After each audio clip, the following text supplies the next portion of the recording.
Hello everyone, good morning. तो आज geography के सिलेबस का फाइनल टच होने वाला है। We are going to discuss about previous year question papers.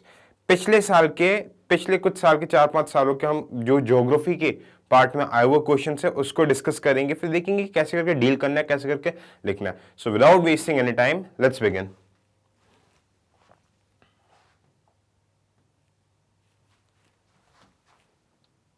है ना। सबसे पहला question, how can the mountain ecosystem be restored from the negative impact of development initiative and tourism. ठीक है, देखो ये किसका फ्लक्स हो रहा है, हल्का सा एनवायरमेंट का भी टच हो रहा है। आप ज्योग्राफी के साथ जब करंट अफेयर्स पढ़ोगे, जब एनवायरमेंट पढ़ लोगे, तब आपको चीजें प्रॉपर तरीके से समझ में आएगी। अब देखो क्वेश्चंस में कैसे समझना है, हमें कीवर्ड्स निकालना है। कीवर्ड्स कैसे निकालना है? माउंटेन इकोसिस्टम, एक मिनट, माउंटेन इकोसिस्टम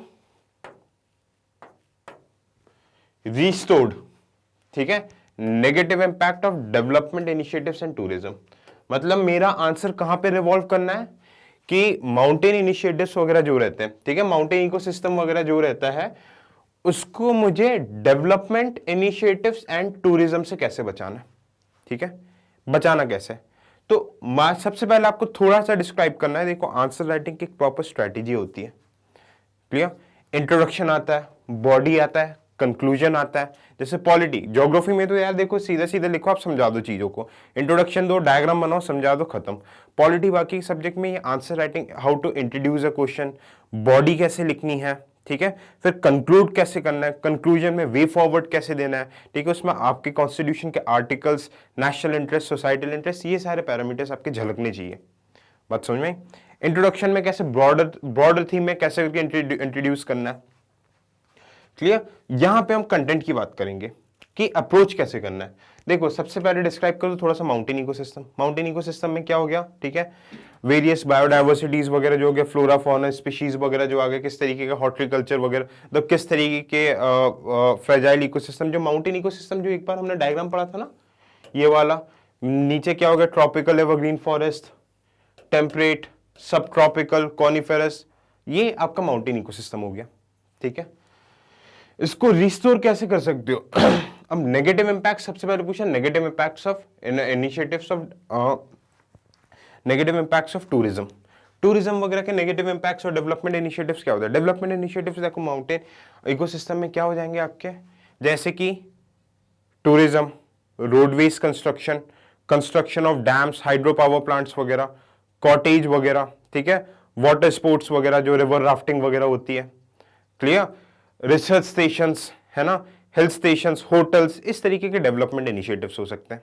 ठीक है, टूरिज्म से क्या होगा कि आएंगे लोग, प्लास्टिक वगैरह फैलाएंगे, ठीक है, गंदगी फैलाएंगे, ओके, उस फ्रेजाइल इकोसिस्टम को पॉल्यूट करेंगे, वो आपका साउंड पोल्यूशन होगा, गाड़ी आएगी, फिर आपका एयर पोल्यूशन होगा। ठीक है, अब इसको आप बचा कैसे सकते हो? Answer is eco tourism.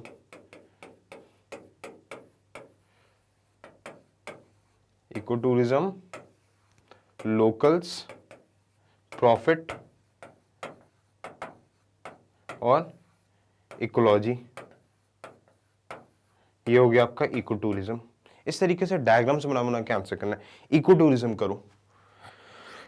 जैसे कि एग्जांपल, इसमें देखो हर चीज में आपको एग्जांपल सीखने हैं। ये सब कंटेंट कैसे बनेगा? जब आप डेली न्यूज़पेपर पढ़ोगे, डेली न्यूज़पेपर वगैरह से ये चीज है। For example house boat initiative जो केरला वगैरह का, वो इको टूरिज्म है।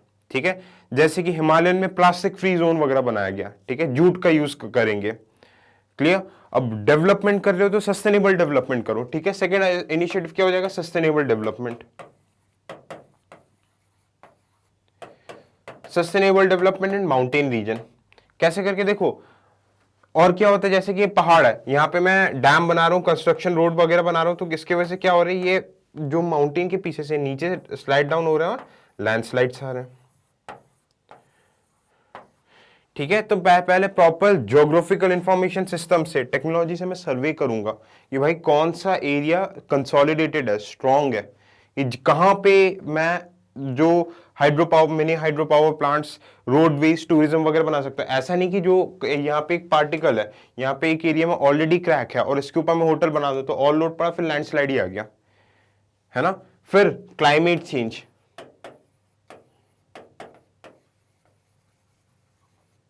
ये सारी चीजें देखो, जो जो चीजें पढ़ा है डेली के डेली न्यूज़पेपर पढ़ते रहना है।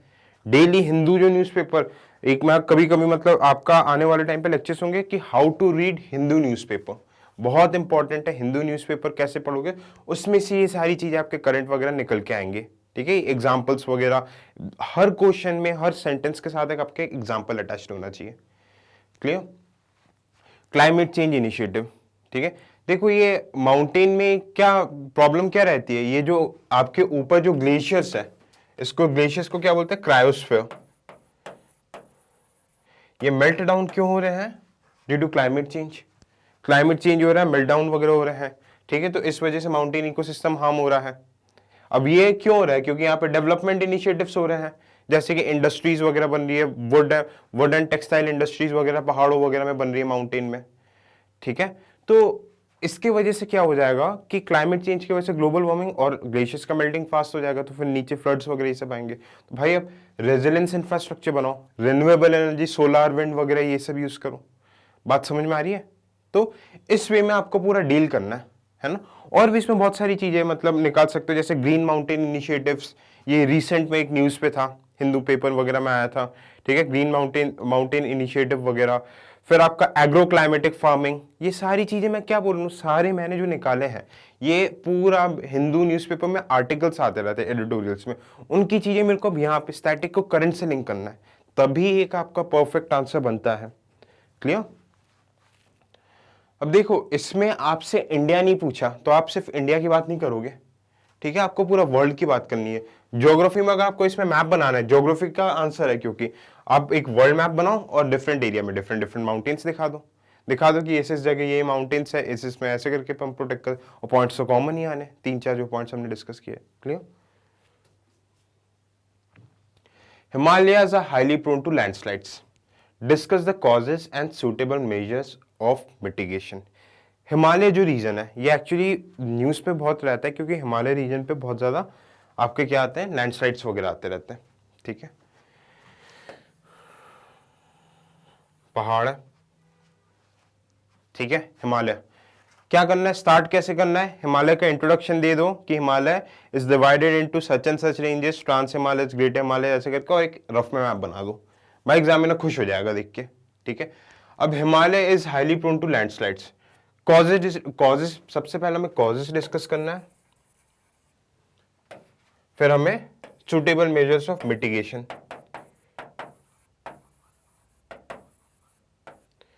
मिटिगेशन के मेजर्स डिस्कस करने हैं। कॉजेस पिछले क्वेश्चन में था, टूरिज्म, डेवलपमेंट इनिशिएटिव्स जैसे कि इंफ्रास्ट्रक्चर, होटलिंग, ठीक है, एडवेंचर स्पोर्ट्स, खुद सोचो, एडवेंचर स्पोर्ट्स, है ना।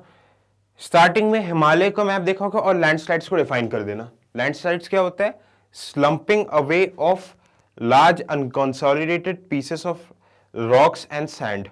Under the influence of various anthropological and gravitational factors, they slump down and blocks the foot of the mountains. ठीक है, slump down and blocks the foot of the mountain. फिर Himalaya reason दिखा दिया आपने। हिमालय में देखो इसमें कैसे करके डाल सकते हो, ज्योग्राफिकल, क्योंकि जनरल आंसर है ये, ज्योग्राफी का आंसर आपको देख के लग नहीं रहा, पर ज्योग्राफिकल पर्सपेक्टिव कैसे डालोगे, जैसे मैंने बताया था शिवालिक्स में रिवर्स फॉल्ट में चढ़ जाता है ना, रिवर्स फॉल्ट होता है, तो देखो शिवालिक्स में सबसे ज्यादा आपके लैंडस्लाइड्स अर्थक्वेक्स आते हैं, ग्रेटर हिमालयाज वगैरह में, ठीक है। अब देखो इन सब चीजों में क्या ये क्यों पूछे जाते हैं क्वेश्चंस वगैरह में, अभी जो रिसेंटली उत्तराखंड में फ्लड्स आए हैं वो लैंडस्लाइड्स की वजह से तो आए हैं, landslide, avalanche, snow avalanche slide वगैरह, इन सबको आपको केस स्टडीज में आंसर्स में इंक्लूड करना है। कॉजेस में देखो, ठीक है। फिर डेवलपमेंट, इसमें ये डेवलपमेंट इंफ्रास्ट्रक्चर, इसमें एग्जाम्पल्स देते हुए, फॉर एग्जाम्पल चमोली उत्तराखंड, ठीक है, एडवेंचर एक्टिविटीज, ठीक है, रोडवेज, अनसाइंटिफिक एग्रीकल्चर।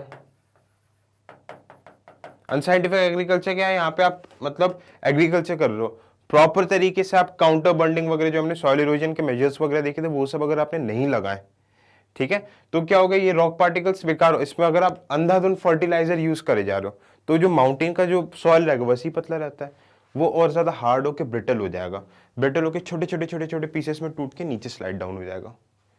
बात समझ में आया। ठीक है। फिर आपका हाइड्रो पावर प्लांट बनाओगे, है ना, ये सारे फैक्टर्स हो जाएंगे। फिर non conventional sources of energy, mining,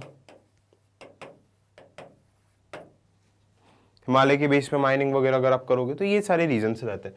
अब मिटिगेट कैसे करना है, इन्हीं चीजों को उल्टा करते हुए चलो। इको टूरिज्म, ठीक है, डेवलपमेंट एडवेंचर स्पोर्ट्स करो but with in the resilience limit. ये सारे टर्म्स थोड़ा सा आप एनवायरमेंट में पढ़ोगे, इसलिए क्यों बोलते हैं कि ज्योग्राफी एनवायरमेंट भाई बहन सब्जेक्ट है। एनवायरमेंट जब तक नहीं पढ़ोगे तो ज्योग्राफी कंप्लीट नहीं, और जब तक ज्योग्राफी नहीं पढ़ोगे तो एनवायरमेंट कंप्लीट नहीं है। दोनों एकदम पैरेलली चलना चाहिए सब्जेक्ट्स। क्लियर। इको टूरिज्म, फिर रेजिलेंस लिमिट डेवलप कर रहे हो, इंफ्रास्ट्रक्चर वगैरह बना रहे हो, बहुत अच्छी बात है, पर पहले उसका प्रॉपर एनालिसिस करो। वल्नरेबिलिटी एनालिसिस बोलते हैं, डिजास्टर मैनेजमेंट आपका पेपर 3 में कोर्स है, उसमें आता है वल्नरेबिलिटी एनालिसिस। वल्नरेबिलिटी एनालिसिस का मतलब क्या होगा भाई, मतलब मान के चलिए पॉइंट ए पे मेरे को एक अलग इंफ्रास्ट्रक्चर वगैरह बनाना है कुछ, तो पहले मैं क्या करूंगा, इसके सॉइल की स्टडी करूंगा, इसके रॉक स्ट्रक्चर की स्टडी करूंगा, जो जियोलॉजी, इसको जियोलॉजिकल स्टडीज बोलते हैं, ठीक है, ये स्टडी करूंगा। फिर मैं देखूंगा कि इस पे अगर मैं कोई प्रोजेक्ट वगैरह बनाऊंगा तो इसका इंपैक्ट क्या पड़ेगा, ठीक है, इंपैक्ट उसके लोगों पे, पोल्यूशन पे, वाटर पे क्या क्या इंपैक्ट पड़ेगा। फिर मैं देखूंगा कि किस लेवल का प्रोजेक्ट होना चाहिए, मैं अगर कुछ हुआ तो कंपनसेशन कितना देना पड़ेगा। फिर एक पब्लिक हियरिंग करवानी पड़ेगी मेरे को, लोगों से, भाई जो यहाँ पे लोग रहेंगे उनसे भी तो पूछूंगा, भाई मैं ऐसे बना रहा हूँ, आप लोगों को दिक्कत तो नहीं है। इस प्रोसेस को क्या बोलते हैं, environment impact assessment, environment impact assessment, ठीक है। ये चीजें प्रॉपर तरीके, ये ऐसे टर्म्स लिखोगे ना तो आपको बहुत फायदा मिलेगा। बात समझ में आ रही है। तो इस तरीके की चीजों में आप ये आंसर पूरा डील कर सकते हो, ठीक है। फिर एग्रीकल्चर, अनसाइंटिफिक एग्रीकल्चर, उसका सॉल्यूशन क्या हो गया, organic farming, sustainable agriculture. Organic farming करो। ऑर्गेनिक फार्मिंग क्या रहता है कि आप उसमें केमिकल फर्टिलाइजर्स इन सब का यूज नहीं कर रहे, नेचुरल वे में फार्मिंग करो। एग्रो क्लाइमेटिक जोन के हिसाब से फार्मिंग करो। एग्रो क्लाइमेटिक जोन मतलब कई कई जो रीजन्स रहते हैं, जैसे हमने क्या देखा था कि आपका वेस्ट बंगाल राहल प्लेन वाला रीजन किस चीज के लिए सूटेबल है, राइस के लिए, तो आप राइस ही उगाओ वहां पे क्योंकि पानी ज्यादा होता है। अगर आप वहां पे गेहूं उगाओगे तो भाई बात नहीं बनेगी। हिमालयन रीजन किस चीज के लिए प्रोमिनेंट रहेगा, सैफ्रॉन, एप्रिकॉट, ठीक है, हॉर्टिकल्चर, ये सारी चीजें उगाओ, तो तभी ये जाके सक्सेसफुल हो पाएगी, मतलब इनिशिएटिव चीजें वगैरह। बात समझ में आई। तो इस वे में आपको आंसर को डील करना है। Assess the impacts of global warming on coral life system with examples। देखो सबसे पहले डिफाइन कर दो कोरल रीफ्स, जो 3 टाइप हमने पढ़े उसे बता दो। अब ग्लोबल वार्मिंग का क्या इंपैक्ट पड़ रहा है, ठीक है, सीधा आपसे क्वेश्चन पूछा है, इंपैक्ट बोला है, तो आपको इंपैक्ट ही करना है। आपने कोरल्स डिफाइन कर दिया और ग्लोबल वार्मिंग को साथ में इंट्रोड्यूस कर दिया। अब देखो इंपैक्ट क्या हो रहा है कि ग्लोबल वार्मिंग की वजह से क्या हो रहा है, सी लेवल का टेम्परेचर राइज हो रहा है, टेम्परेचर बढ़ रहा है समुद्र का। ग्लोबल वार्मिंग में टेम्परेचर भाई अर्थ का बढ़ेगा तो समुद्र कोई अर्थ से अलग थोड़ी ना है, अर्थ का भी टेम्परेचर बढ़ेगा। अब अर्थ का अगर टेम्परेचर बढ़ रहा है ग्लोबल वार्मिंग की वजह से, बात समझना, गहरी बात है, ठीक है, अर्थ का अगर टेम्परेचर बढ़ रहा है ग्लोबल वार्मिंग की वजह से, तो इसमें क्या सबसे मतलब मेजर चीज क्या हो जाएगी कि ओशन का भी टेम्परेचर बढ़ेगा। ओशन का टेम्परेचर बढ़ेगा, ज्यादा गर्मी में इंसान रह सकता है क्या, नहीं रह सकता। तो कोरल रीफ्स भी क्या नहीं रह सकते, ऑब्वियसली नहीं रह सकते। तो क्या होना शुरू हो जाएगा, कोरल ब्लीचिंग। कोरल ब्लीचिंग क्या रहता है, कोरल्स का डेथ, जो कलरफुल रंग बिरंगे कोरल्स वगैरह रहते हैं, ठीक है, कोरल्स क्या करेंगे, अपना कलर छोड़ना शुरू कर देंगे। और जो आपका सिम्बायोटिक रिलेशन कोरल्स वगैरह बनाते हैं, वो सिम्बायोटिक रिलेशन खत्म होकर कोरल्स डाउट होने लगेंगे। हमने क्या देखा था, corals are the rain forest of oceans, ठीक है। फिर ओशन एसिडिफिकेशन, ओशन एसिडिफिकेशन, देखो ओशन एसिडिफिकेशन से क्या रहता है कि ग्लोबल वार्मिंग क्यों बढ़ता है, जब एटमॉस्फेयर में कार्बन डाइऑक्साइड बढ़ जाता है। अब जब वही कार्बन डाइऑक्साइड पानी में मिलता है तो वो क्या बन जाएगा, कार्बोनिक एसिड, CO2 + H2O।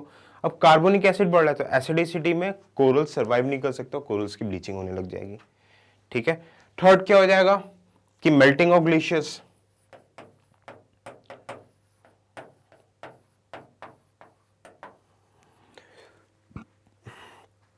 आप बोलोगे सर मेल्टिंग ऑफ ग्लेशियर्स का क्या लेना देना इससे? भाई देखो लेना देना है, ग्लेशियर्स मेल्ट होगी गर्म होने से, क्रायोस्फीयर जो रहेगा, ग्लेशियर्स को एक्चुअली में क्रायोस्फीयर बोलते हैं। ग्लेशियर्स मेल्ट होगा तो क्या होने लगेगा, रिवर्स का फ्लो बढ़ जाएगा, जैसे कि गंगा यमुना इस तरीके के रिवर्स तेजी से फ्लो होने लग जाएंगे। ज्यादा तेजी से फ्लो हो रहे हैं तो अपने साथ मैक्सिमम सेडिमेंट्स कैरी करेंगे, मैक्सिमम सेडिमेंट्स करेंगे तो ये सेडिमेंट्स कहाँ पे आके मतलब ये जो सेडिमेंट्स रॉक पार्टिकल्स से कहाँ पे ड्रेन होगा, समुद्र में। और ये सेडिमेंट्स रॉक पार्टिकल्स अपने साथ मैक्सिमम जो आके ओशन की एकदम बाउंड्री पे ये जमा होगा। तो ओशन के बाउंड्री पे कौन रहता है, ईस्टर्न कोस्ट पे कोरल रीफ्स रहती है। ये सेडिमेंट्स जैसे ही कोरल से टकराएंगे तो कोरल्स धीरे धीरे धीरे धीरे डिस्ट्रॉय होने लग जाएगा। बात समझ में आई? ठीक है। एक और फिनोमेना आया था ओशन एसिड मतलब dead water zone. Dead water zone क्या रहता है? ठीक है, देखो डेड वाटर जोन ये होता है ओशन का पानी है,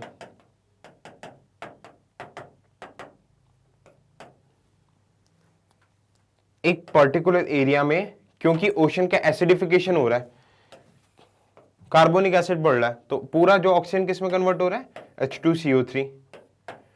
अब इस ओशन का जो एसिडिफिकेशन होने की वजह से क्या हो गया कि ऑक्सीजन की मात्रा कम हो गई। ऑक्सीजन की मात्रा कम हो गई तो यहां पे ऑब्वियसली स्पीशीज सर्वाइव नहीं कर पाएंगे और डेड वाटर जोन बन जाएगा। और इन डेड वाटर जोन पे कोरल्स के साथ साथ दूसरे स्पीशीज भी सर्वाइव नहीं कर पाएंगे। तो ये 4-5 पॉइंट्स हमने डिस्कस किए, जो आपको 4-5 पॉइंट से ज्यादा नहीं लिख पाओगे आप, इन्हीं पॉइंट्स को थोड़ा सा एक्सप्लेन कर करके एग्जांपल्स के साथ लिखना है। अब देखो एग्जांपल्स जैसे क्या कर दोगे, कोरल ब्लीचिंग के इन सब के एग्जांपल मैं ग्रेट बैरियर रीफ दे दूंगा। ठीक है, ओशन एसिडिफिकेशन में मैं लक्षद्वीप का एग्जांपल दे दूंगा, लक्षद्वीप का ocean acidification. Melting of glaciers की वजह से मैं क्या करूंगा, जो वान आइलैंड के एग्जांपल से तमिलनाडु, वो सब दे दूंगा। अब बोलोगे सर ये एग्जांपल्स आपको कहां से मिल रहे हैं? एग्जांपल्स वही देने जो न्यूज पे चल रहे हैं। बात समझ में आ रही? स्टैटिक आप ये ज्योग्राफी और एनवायरनमेंट पे मेजर ये दोनों चीजें पढ़ लोगे। ठीक है, अब जैसे ही आप करंट पढ़ोगे, करंट की न्यूज आपको जोड़ने, बस इस तरीके से आपका कंप्लीट आंसर बनेगा।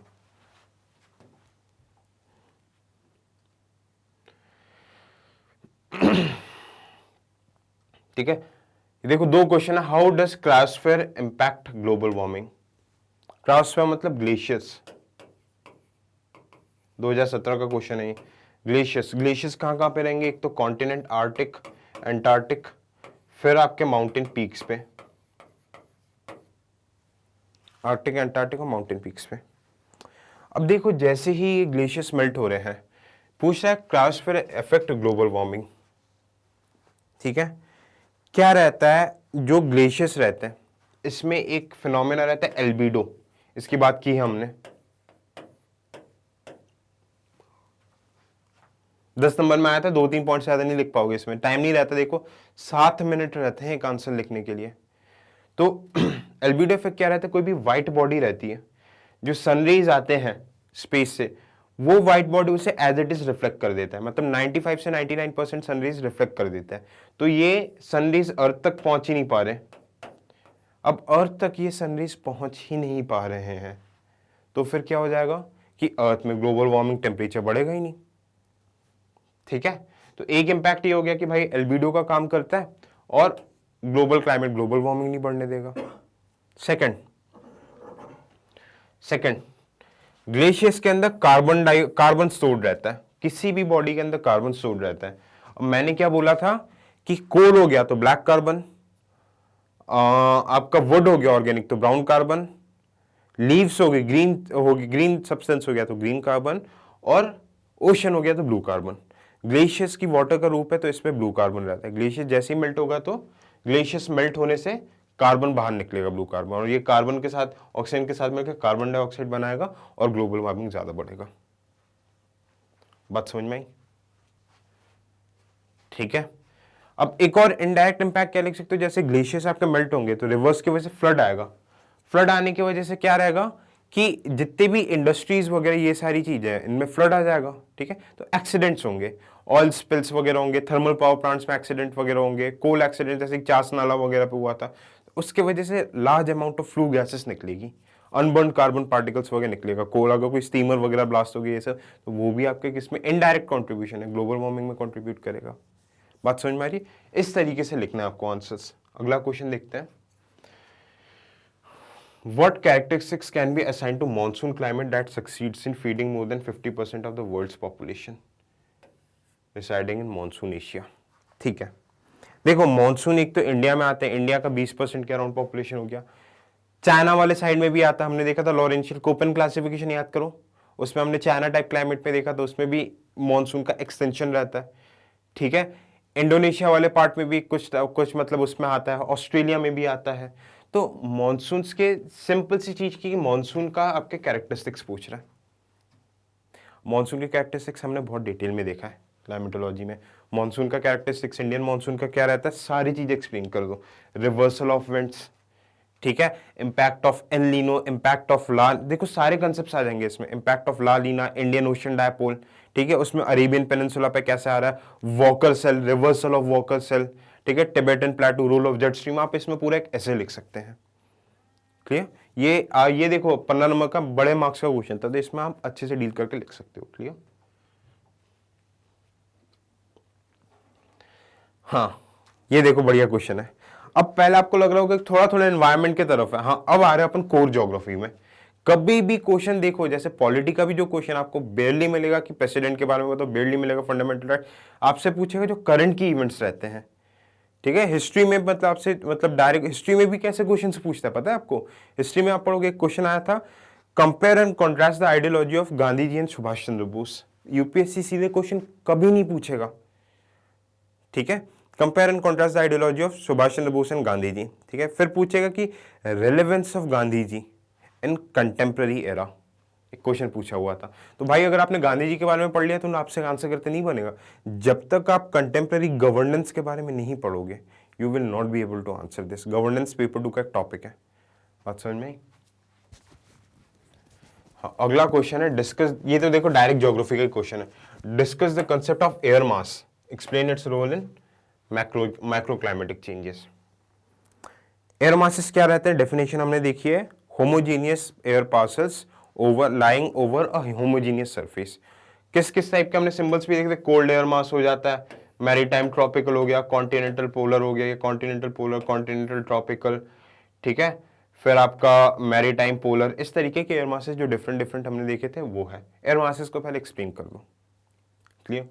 फिर पूछता है role in micro climatic changes, air mass के क्या रोल है माइक्रो क्लाइमेटिक चेंजेस में, आपको पता ही आंसर, बस आइडेंटिफाई करना है। देखो सोचो थोड़ा, सिंपल सा फंडा आपको एक्सप्लेन करना है यहाँ पे, टेम्परेट साइक्लोन।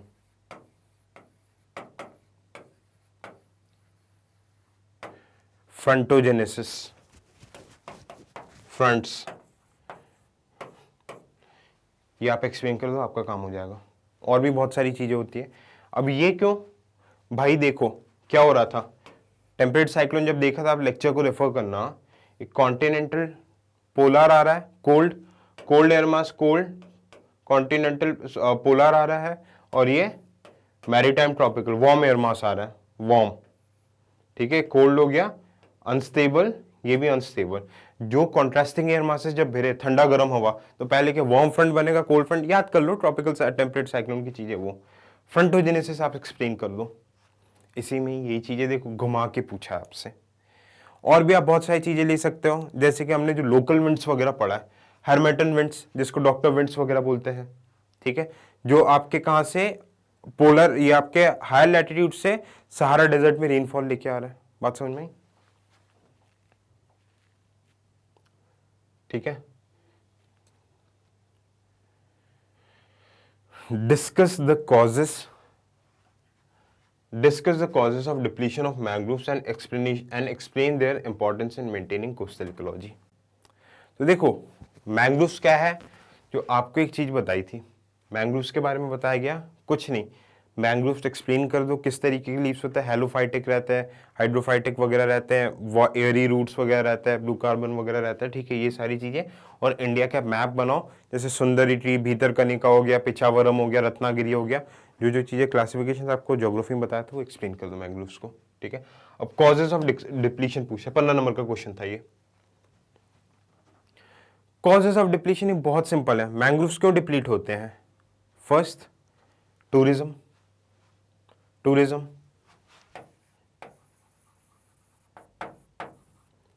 ठीक है। Second, ocean acidification, ocean acidification, corals नहीं बच पा रहे तो ये कैसे बचेंगे। Third, global warming. Fourth, anthropogenic activities, for example deforestation, पेड़ों की जो कटाई हो रही है। Fifth, medicinal values. देखो मेडिसिनल वैल्यूज का सिग्निफिकेंस क्या हो गया कि जो मैंग्रोव्स के ट्रीज वगैरह के बहुत अच्छे मेडिसिनल वैल्यूज रहते हैं डिफरेंट डिसीजेस को, तो उस पर्पस में जो वहाँ के लोकल लोग वगैरह रहते हैं वो क्या करते हैं, मैंग्रोव्स को एक्सट्रैक्ट करते हैं, ठीक है, तोड़ते हैं। इस वजह से भी आपका मतलब मैंग्रोव्स खत्म होता है। पोचिंग बहुत बड़ा रीजन है, पोचिंग की वजह से पेड़ों की कटाई होती है। जैसे यहाँ पे सॉल्ट वाटर क्रोकोडाइल्स को हंट किया जाता है, सुंदरबन में रॉयल बंगाल टाइगर्स है उसको तो खैर इलीगल पोचिंग वगैरह की जाती है, ठीक है, उसके वजह से भी मैंग्रोव्स को काट दिया जाता है। और सबसे प्रॉब्लम क्या रहती है कि भाई सर्विलेंस नहीं हो पाता। ये सारे पॉइंट्स लिख दोगे। Explain the importance in maintaining the coastal ecology, coastal ecology को मेंटेन करने में क्यों इंपॉर्टेंट है। सबसे पहले ये हमने वैसे देखा है, सुनामी ब्रेको, सुनामी, साइक्लोन, ये सब बात उसके सबसे पहले क्या करेगा, ब्रेक करेगा कोस्टल एरिया में, ये रोकेगा अंदर आने से, ठीक है। सेकंड, वाटर को प्योरीफाई करेगा। थर्ड, कोस्टल इकोलॉजी बोल रहा है, बायोडायवर्सिटी सपोर्ट करेगा। फोर्थ, पानी है तो ये क्या, ब्लू कार्बन, क्रैब्स पे जैसे ब्लू कार्बन को स्टोर करके रखेगा, ठीक है। फिफ्थ, कोस्टल इरोजन, जो सैंड बार्स ये सब सारी चीजें बन जाती है ना, वो कोस्टल इरोजन से रोकेगा, ठीक है। Sixth, carbon sink, carbon sink की चलो हमने बात कर ली, ठीक है। Fish, fauna, salt water crocodile वगैरह के साथ साथ मेडिसिनल वैल्यू वगैरह ये सारे प्लांट्स वगैरह को देगा, ठीक है। तो इस तरीके से आप एग्जांपल्स वगैरह दोनों में देखो 5-6 पॉइंट्स वगैरह सफिशिएंट, और डायग्राम बना दिया, अलग अलग नाम में एक्सप्लेन कर दिया, तो लगेगा कि एग्जामिनर को लगे हाँ this guy is a very professional guy, अच्छे से एक्सप्लेन कर रहा है चीजों को। नेक्स्ट क्वेश्चन, ये सारे आए हुए क्वेश्चन है। व्हाट इज वाटर स्ट्रेस, ठीक है। वाटर स्ट्रेस का क्या करता है, and how and why does it differ regionally in India. 2019 का क्वेश्चन है ये, इसके ऊपर एक रिपोर्ट आई थी, है ना, ये अभी रिसेंट का क्वेश्चन है, इसके ऊपर एक रिपोर्ट आई थी करंट में। वाटर स्ट्रेस क्या रहता है कि अगर पर availability water per year 1700 centimetre cube से कम हो जाए एज पर वर्ल्ड बैंक, ठीक है, तो इसे वाटर स्ट्रेस बोलते हैं। वाटर स्कार्स कैसे बोलेंगे, अगर 1000 से कम हो जाए पर ईयर पर पर्सन। इंडिया का 1310 है, तो इंडिया किस में आ रही है, वाटर स्ट्रेस। कई क्वेश्चन देखो पूरा करंट से आ रहा है, करंट अफेयर्स आप हिंदू का इंपॉर्टेंट समझो, बहुत इंपॉर्टेंट है डेली करंट अफेयर्स फॉलो करना, क्लियर। ये हो गया वाटर स्ट्रेस आपने डिफाइन कर लिया, 10 नंबर का क्वेश्चन था। How and why does differs regionally in India, बहुत अच्छी बात है। इंडिया में पूछ रहा है कि इंडिया में क्या, कैसे एंड क्यों ये रीजनली डिफर करता है। सबसे पहले इंडिया का मैप बना दो,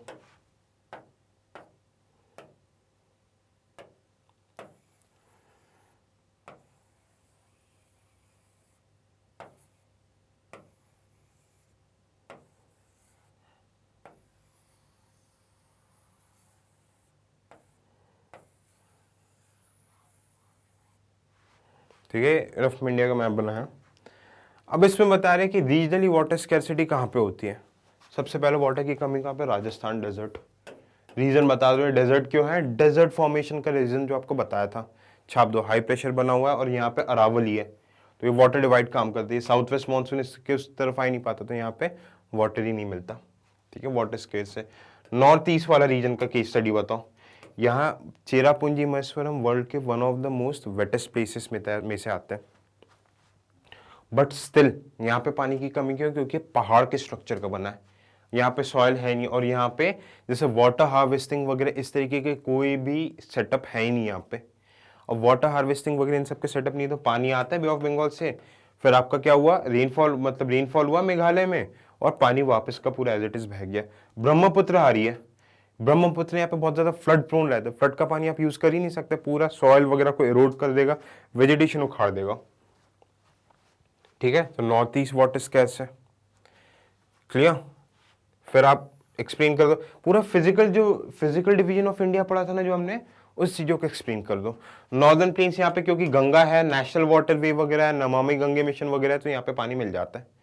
ठीक है, अब ये आ गया सेंट्रल इंडियन प्लेटो। मैं फिजियोग्राफी ऑफ इंडिया का मैप बना रहा हूँ और कुछ नहीं कर रहा। यहाँ पे बुंदेलखंड, बघेलखंड, यहाँ पे विदर्भ, रायलसीमा के यहाँ पे पानी की कमी बहुत ज्यादा होती है। क्यों? क्योंकि ये वेस्टर्न घाट्स है। ओरोग्राफिक रेनफॉल, देखो सारे कंसेप्ट लग जा रहे हैं। ओरोग्राफिक रेनफॉल में देखा था हमने, साउथ वेस्ट मानसून आ रहे हैं, यहीं पे रेनफॉल हो जा रहा है, इसके पहाड़ के ऊपर से चढ़ के सूखी विंड्स चल रही है, इसलिए रेन शैडो एरिया किस किस का बन रहा है? विदर्भ और रायलसीमा इन आंध्र प्रदेश, विदर्भ महाराष्ट्र में। ठीक है, गुजरात में ये रन ऑफ कच्छ वाले एक्सप्लेन कर दो, यहाँ पे पूरा सॉल्टी वाटर है, पानी को यूज नहीं कर सकते। नॉर्दर्न प्लेन्स में आप दिखा दो क्या है कि पंजाब हरियाणा में दिखाओ, पंजाब हरियाणा में दिखाओ कि क्या प्रॉब्लम हो रही है? ओवर इरिगेशन की। देखो सारे जो कंसेप्ट हमने पढ़े थे कैसे यूज आ रहे हैं। तो यहाँ पे सलाइन वाटर मिलता है, यहाँ पे भी वाटर की कमी वगैरह है। ठीक है, बाकी जगह एवरेज पानी है। वेस्टर्न घाट्स में पानी मिल जाएगा आपको, ईस्टर्न घाट्स में तो डेल्टास वगैरह बन रहे तो वहाँ पे पानी मिल जाएगा। इस तरीके से आपको मैप के थ्रू एक एक जगह को एक्सप्लेन कर करके लिखना है, और क्या जो चीज़ हमने पढ़ी उसी का एप्लीकेशन लगाना है। ठीक है, ऐसा नहीं है कि देखो अगर कोई आपसे बोल रहा है कि भाई मैंने ये चीज़ें पढ़ा दी है, यहाँ से क्वेश्चन आएगा, नहीं।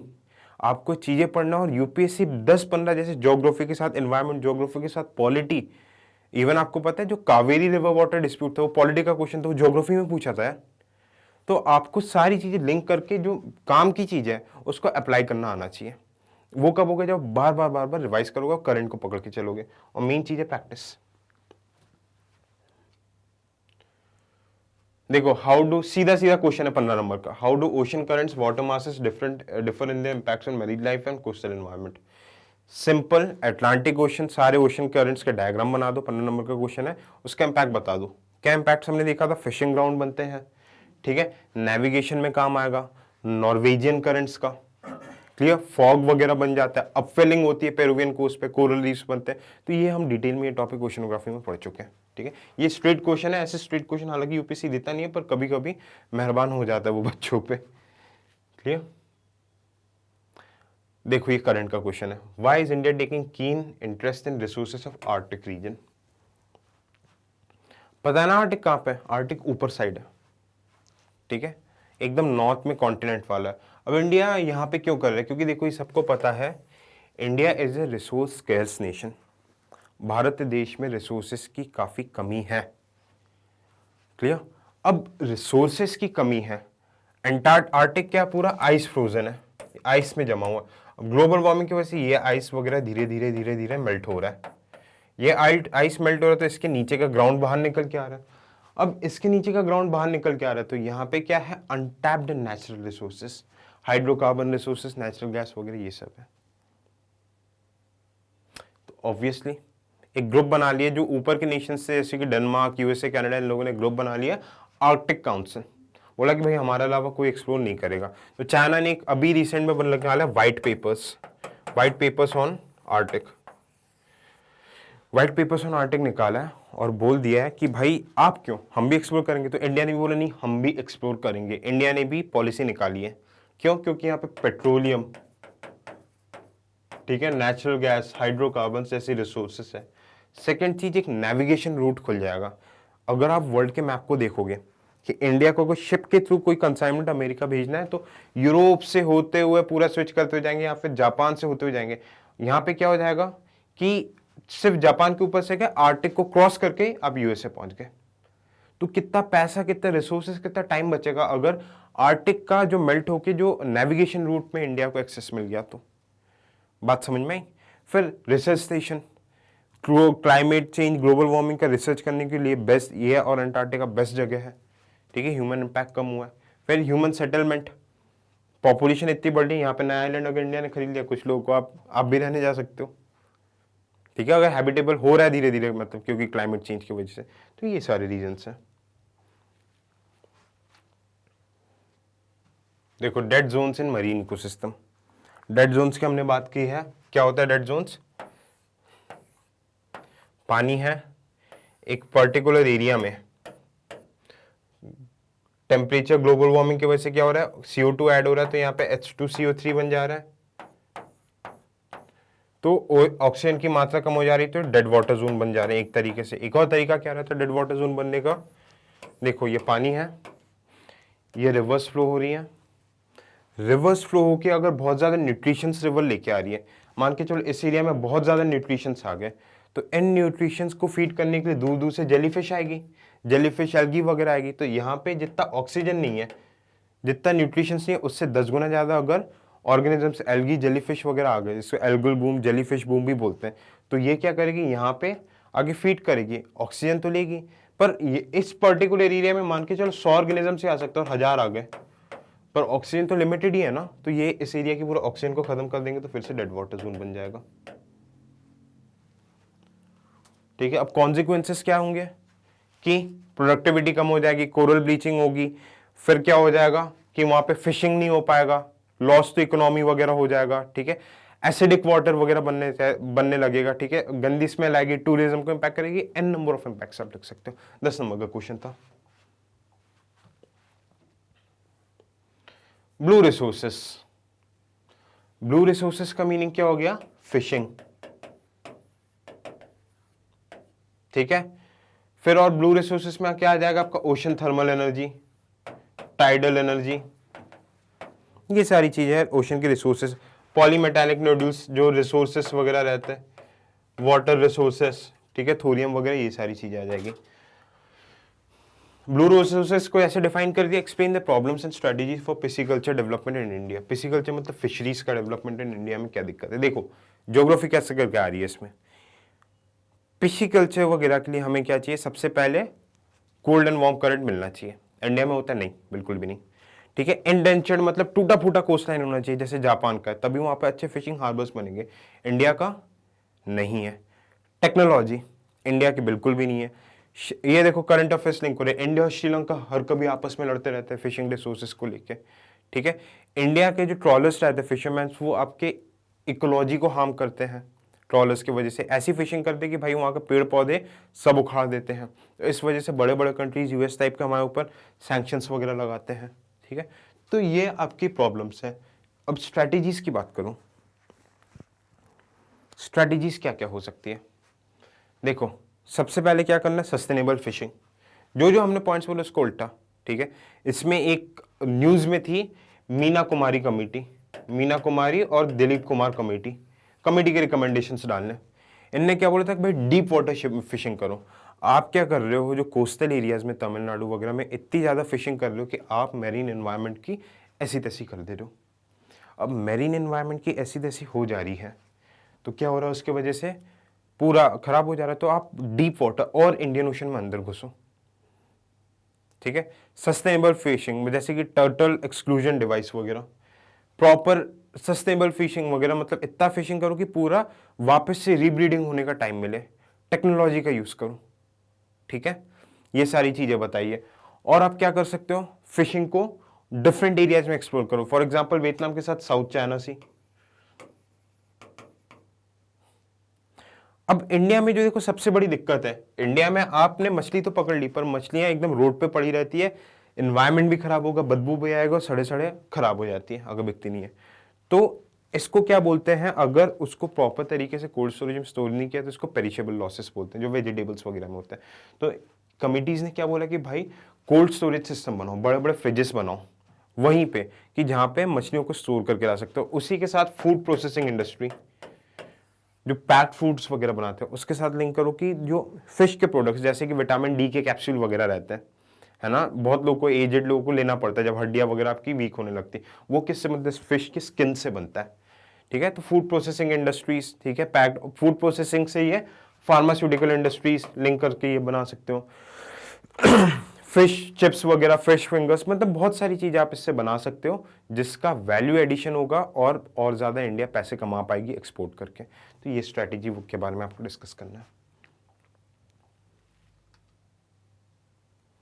Account for variation in oceanic salinity and discuss its multi dimensional effect. ये हमने ओशनोग्राफी में सीधा सीधा क्वेश्चन है, प्लीज रेफर द लेक्चर्स, आप इसको बहुत अच्छे से बना सकते हैं। Clear?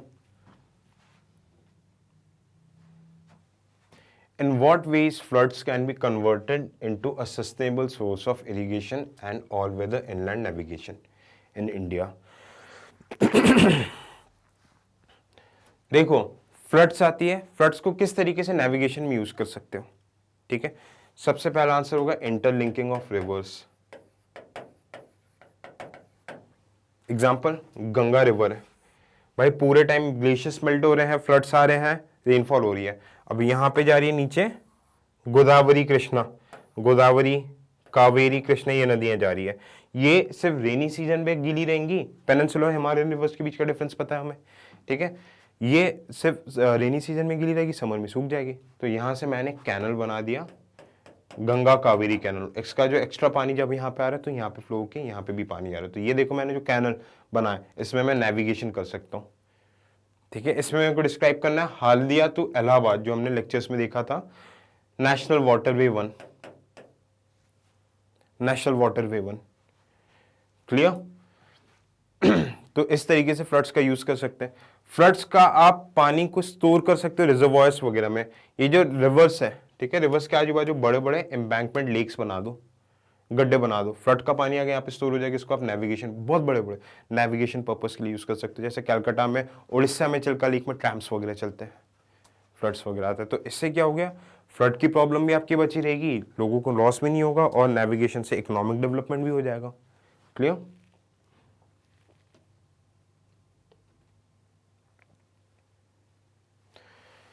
In spite of adverse environmental impacts, coal mining still inevitable for development.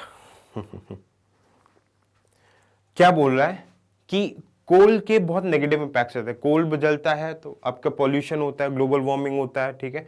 फिर भी कोल माइनिंग इनएविटेबल, ये इस चीज को आप सेपरेट नहीं कर सकते। ऐसा क्यों, रीजन पूछ रहा है। देखो, सबसे पहले हमारे पास जनरली डेवलप्ड नेशन के पास कोल का एबंडेंस है, एबंडेंस ऑफ कोल, ठीक है। Second, already existing industries, already आपकी इंडस्ट्रीज बनी है। इंडिया में 55 to 60% बिजली का उत्पादन थर्मल पावर प्लांट्स कोल के थ्रू होता है, ठीक है। Third, no other alternate, concrete alternate,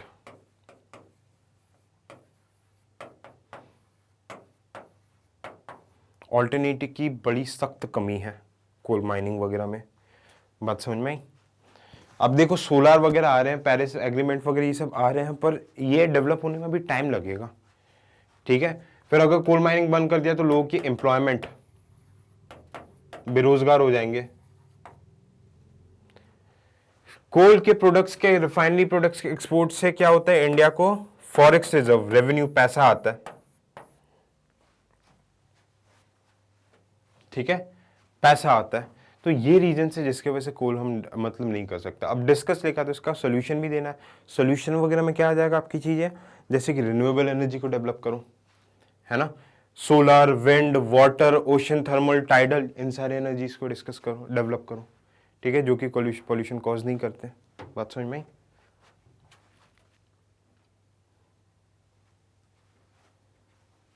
can the strategy for regional resources based manufacturing help in promoting employment in India? बिल्कुल।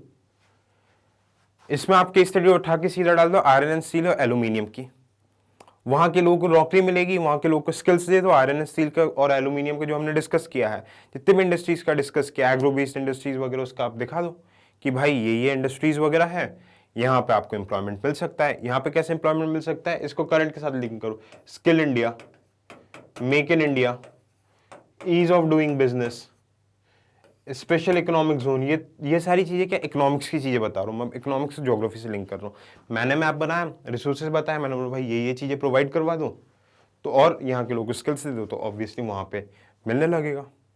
जैसे कैसे करके होता है कि रीजनल रिसोर्सेज वगैरह बेस्ड, जैसे कि भोपाल में चलते हैं जरी के बटुए, है ना, तो इसके वजह से लोगों को एम्प्लॉयमेंट मिलती है। जमशेदपुर में स्टील प्लांट है, आयरन एंड स्टील प्लांट, तो पूरे सिटी उसकी वजह से डेवलप्ड है, आधे से ज्यादा लोग वहीं पे काम करते हैं। दामोदर वैली कॉर्पोरेशन, छोटा नागपुर प्राइडो में जिसकी बात की थी, वहां पे डैम है, थर्मल पावर प्लांट्स है, तो सारे लोग वहीं पे मतलब क्या कर रहे हैं, काम कर रहे हैं, वहीं पे उनका स्कूल बन जा रहा है, हॉस्पिटल्स बन जा रहे हैं। तो समझ लो कितना एम्प्लॉयमेंट मिल रहा है लोगों को। ऐसे केस स्टडीज आपको उठा के डालने जो हमने डिस्कस किए। Discuss the factors for localisation of agro based food processing industries in north western India. ये देखो बड़ा ट्रिकी क्वेश्चन था, ये उस टाइम पे न्यूज पे था। कभी भी कोई भी चीज बहुत ज्यादा न्यूज पे चलती है तो वो आता ही है। फूड प्रोसेसिंग इंडस्ट्रीज को वेस्टर्न इंडिया में ये खैर अभी के लिए रिलेवेंट नहीं है क्योंकि उस टाइम पे न्यूज पे था 2018 में पूछा था ये। Factors for localisation of agro based industries. Agro based industries आपका क्या हो गया, जैसे कि ज्वार, टेक्सटाइल, ठीक है, जो एग्रीकल्चर के प्रोडक्ट्स है। टेक्सटाइल किससे बन रहा है, कॉटन से, जूट, ठीक है, शुगर केन।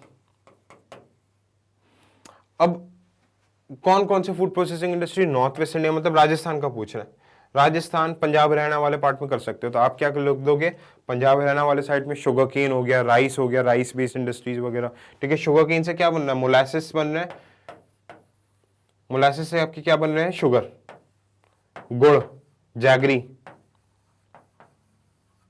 जैगरी, बात समझ में। टेक्सटाइल इंडस्ट्रीज वगैरह क्या हो जाएगा, लुधियाना वगैरह बहुत फेमस है, जलंधर, अमृतसर, इन सब में, ठीक है। कॉटन वगैरह यहां से एक्सपोर्ट किया जाता है। यहाँ पे वुलन इंडस्ट्रीज है, वुलन।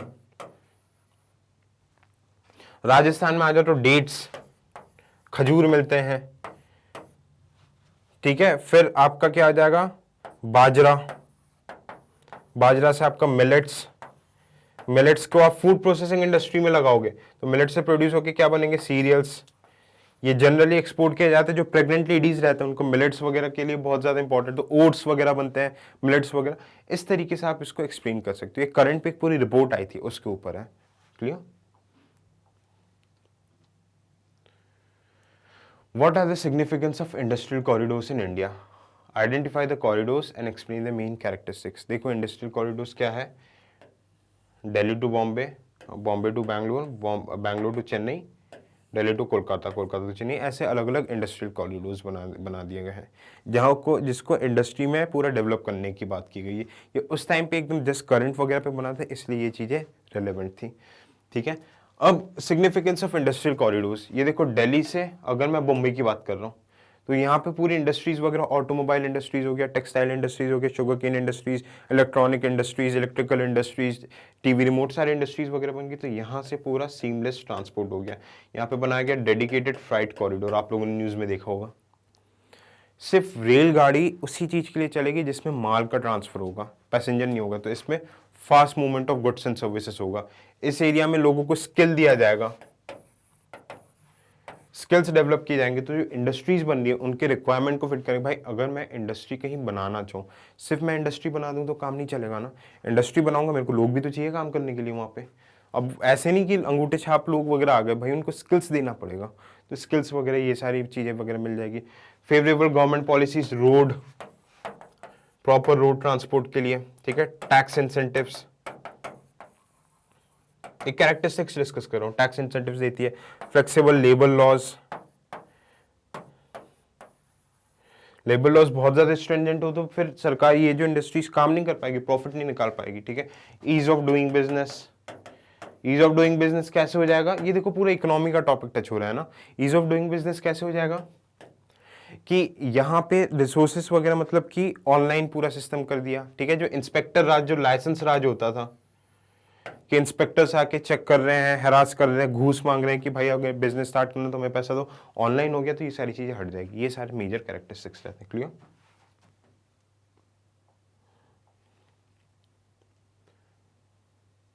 ठीक है, देखो पेट्रोलियम रिफाइनरीज का हमने लोकेशन देखा कि क्रूड ऑयल रिसोर्सेस वगैरह, पेट्रोलियम रिफाइनरीज वगैरह कहाँ कहाँ पे होता है। डेवलपिंग कंट्री है मतलब इंडिया का बोला, तो उसको आपको एक्सप्लेन कर देना है, ये पूरे लेक्चर्स में कवर्ड है, clear. So this was all about हमारे 2019 तक के पेपर। अब हम लास्ट देखेंगे 2020 का पेपर। तो अब हम डिस्कस करने वाले हैं 2020 का, इसी साल जो आपके 1 महीने पहले पेपर हुआ है, 1-1.5 महीने पहले। ये 2020 का पेपर को मैंने सेग्रीगेट नहीं किया, इसमें हम ज्योग्राफी के क्वेश्चंस की बात करेंगे। ये देखो रॉक कट आर्किटेक्चर तो हिस्ट्री का क्वेश्चन है, पाल वगैरह आ गया, लॉर्ड कर्जन आ गया। हाँ, एक क्वेश्चन ज्योग्राफी का है, देखो जियोफिजिकल कैरेक्टरिस्टिक्स,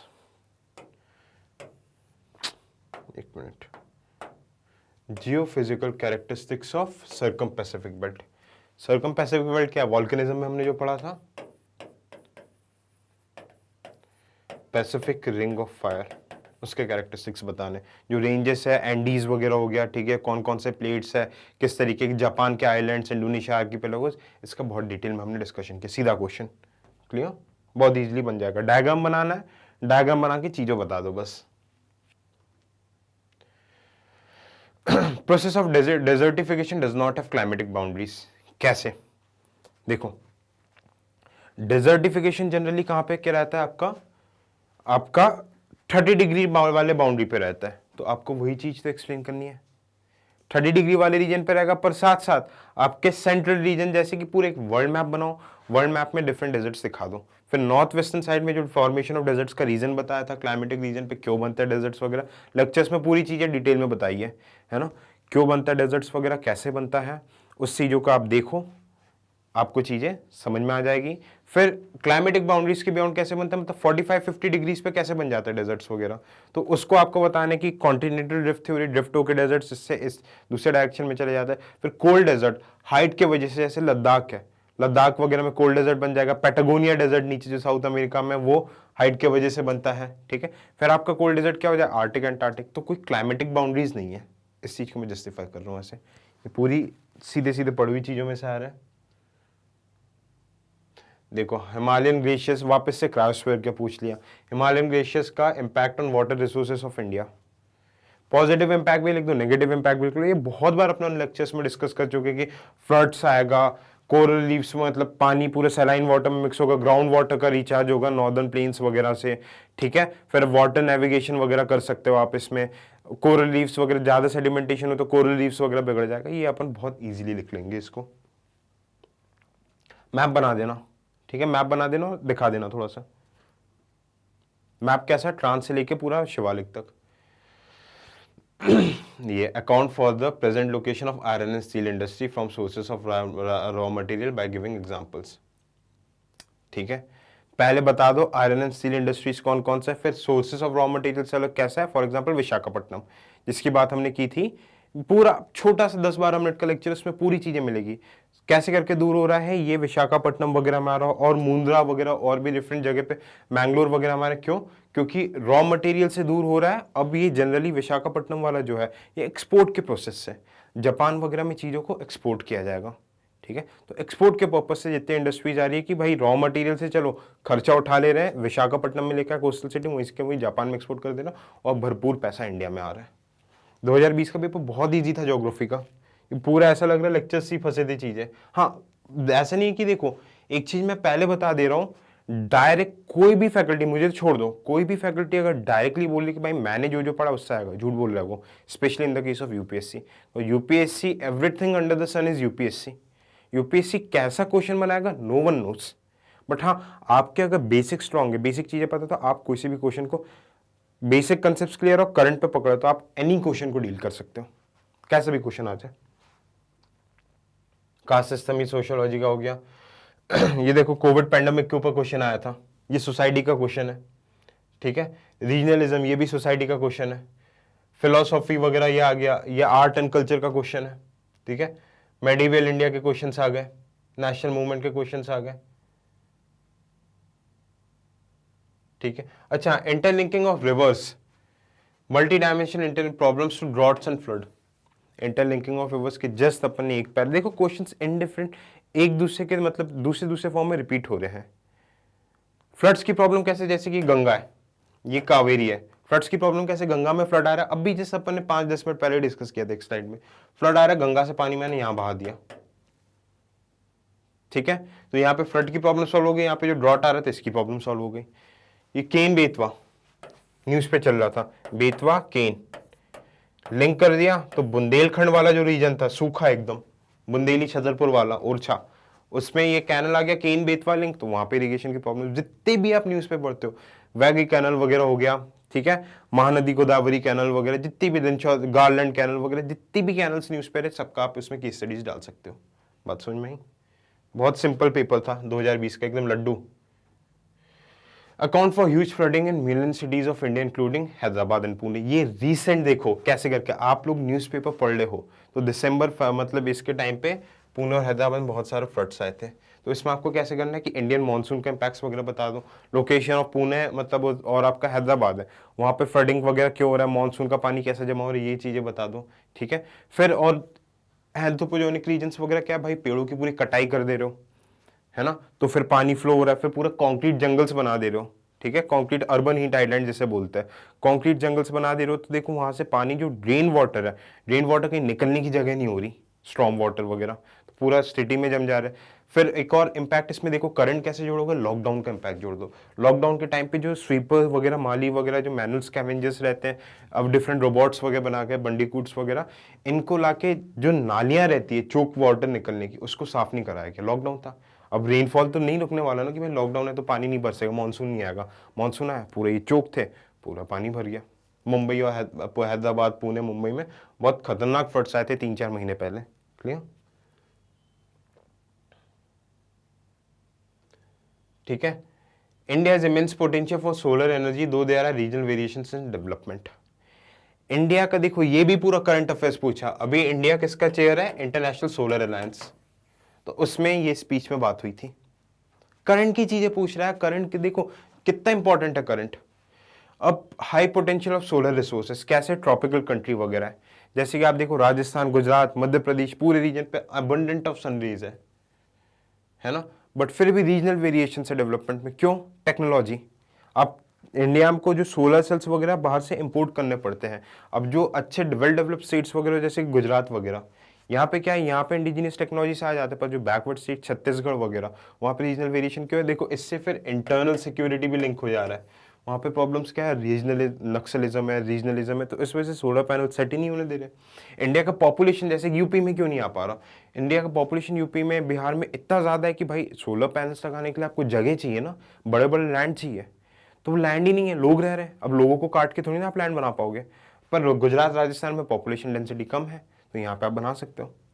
क्लियर? तो इस वजह से ये रीजन, और इसमें भी इंटरनेशनल रिलेशन, मतलब जितने आप करंट अफेयर्स के डायमेंशन खोल सकते हो उतने खुल जाएंगे। बात समझ में आई?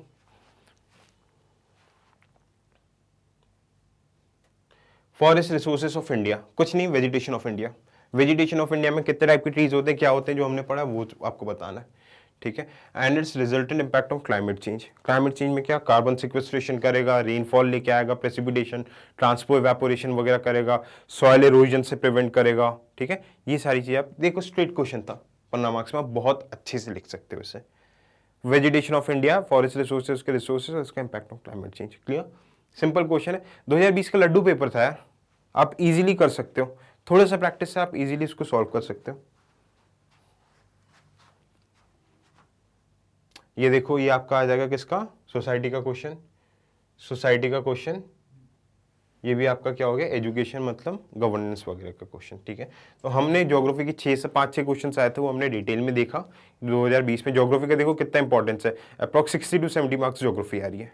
ठीक है, और पेपर 3 में भी देखने को मिलेगा आपको, एनवायरमेंट वाले पार्ट में ओवरलैप जब होगा। तो क्लियर? होपफुली ये चीज़ आपको समझ में आए कि क्वेश्चंस को कैसे करके अप्रोच करना है। Thank you so much.